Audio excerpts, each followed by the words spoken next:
Jangan lupa subscribe channel Noise sekarang.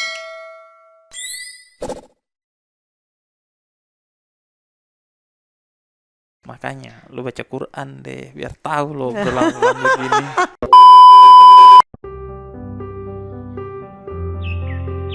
Assalamualaikum warahmatullahi wabarakatuh. Kembali lagi di Berbeda Tapi Bersama bareng gue Husein Ja'far Al-Hadar.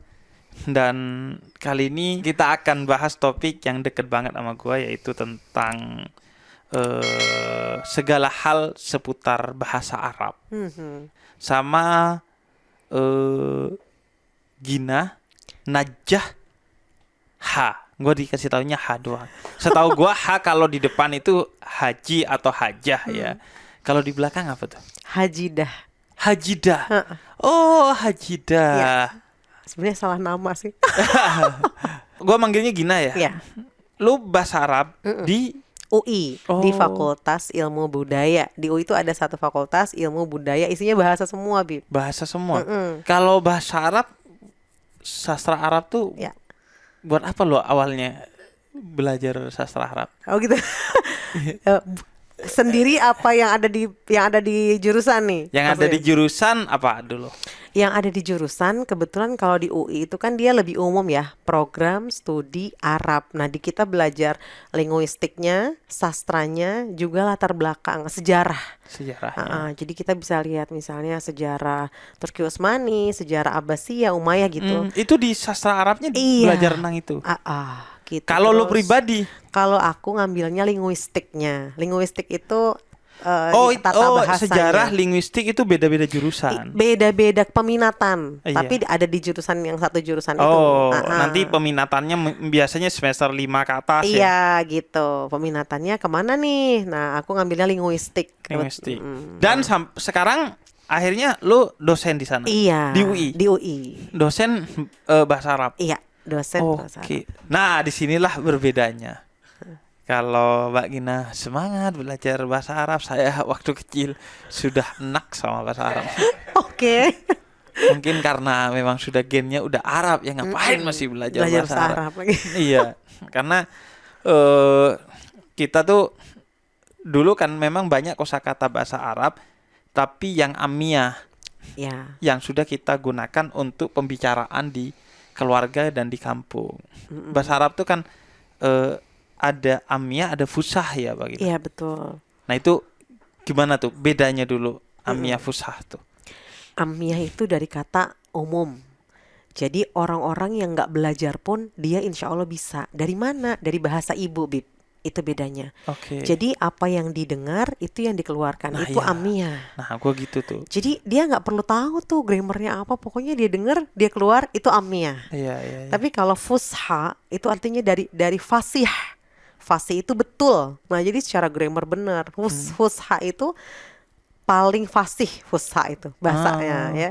Bahasa fusha sekarang itu ya paling diabadikan ya di dalam Al-Quran, Bib. Gitu. Terus ya ada di sekolah-sekolah formal gitu ya.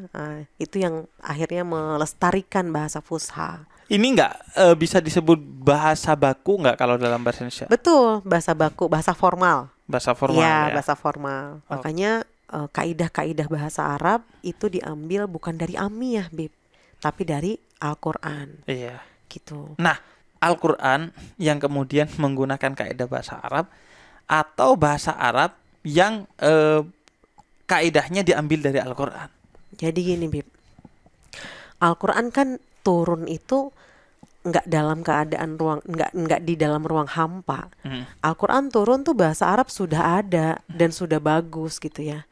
Justru saat itu orang-orang di bangsa jahiliyah pada saat Arab jahiliyah itu bahasa Arabnya bagus-bagus sehingga Allah turunkan Al-Quran itu sebagai i'jazul lughawi namanya, kemukjizatan atau kemukjizatan bahasa. Jadi mereka akhirnya terperangah dengan ada yang lebih bagus daripada puisi-puisi para penyair itu ya, gitu ya. Jadi kalau dibilang bahasa Arab, kalau bisa dibilang Islam itu datang melalui Al-Quran itu memperkaya bahasa Arab. Jadi kalau dibilang kaidah-kaidahnya dari mana nih? Udah ada kaidah zaman dulu, tapi yang tadi Mbak Habib bilang dialeknya macam-macam.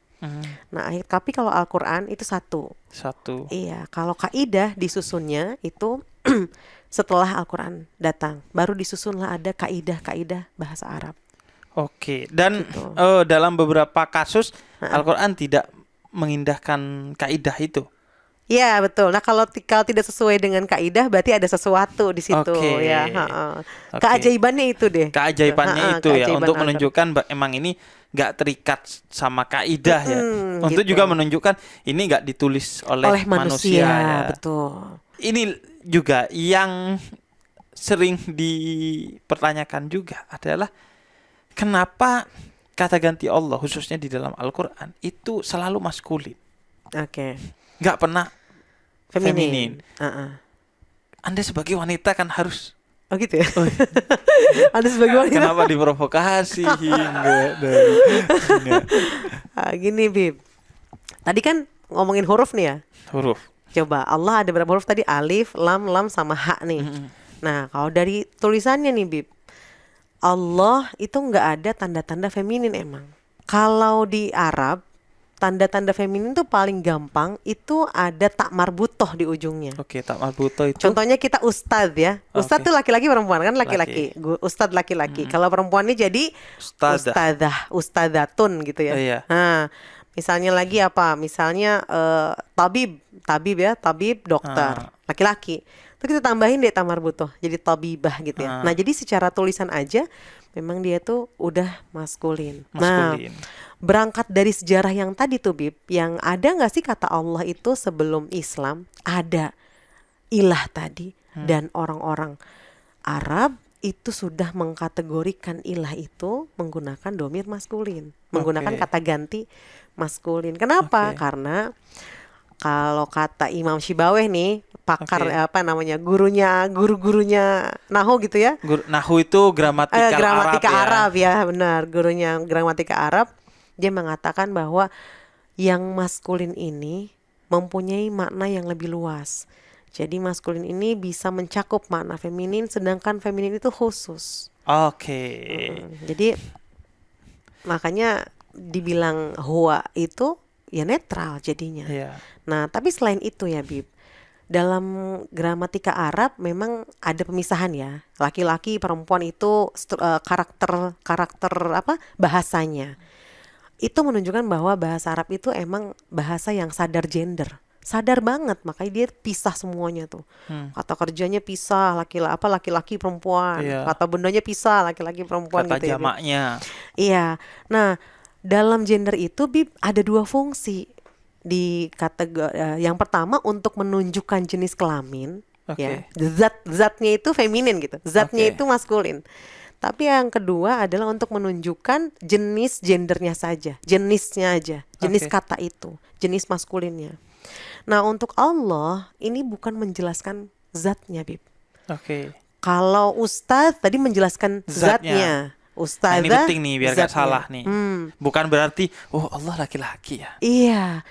Kenapa kayak gitu? Karena benda-benda dalam bahasa Arab pun dia punya maskulin dan feminin. Nah, begitu juga dalam kata Allah secara gramatika dia masuk ke dalam maskulin, tapi bukan zatnya yang maskulin. Dan itu berarti ya udah, walaupun maskulin bukan berarti Allah itu laki-laki. Betul, karena tadi fungsinya bisa untuk zat, bisa untuk jenis kata aja. Nah, tapi yang menarik adalah kalau dalam tradisi tasawuf, karena gue belajarnya tasawuf, itu dari 99 sifat Allah, itu 90% adalah sifat-sifat yang feminin, tidak sifat-sifat yang maskulin. Jadi Allah lebih menampakkan dan memperkenalkan dirinya, zatnya itu sebagai yang maha pengasih, yang maha penyayang, seperti seorang perempuan. Yang itu dirangkum dalam salah satu hadis, warahmati taghlibu ghadabi. Rasa cintaku itu bermiliar-miliar kali lebih dari rasa marahku. Makanya apapun dosa kamu termasuk syirik sekalipun, kalau tobat Allah maafkan Ya, itu. karena ada rasa sayang tadi. Nah, begitu. Kasih, gitu. Makanya lu baca Quran deh biar tahu lo berulang-ulang begini.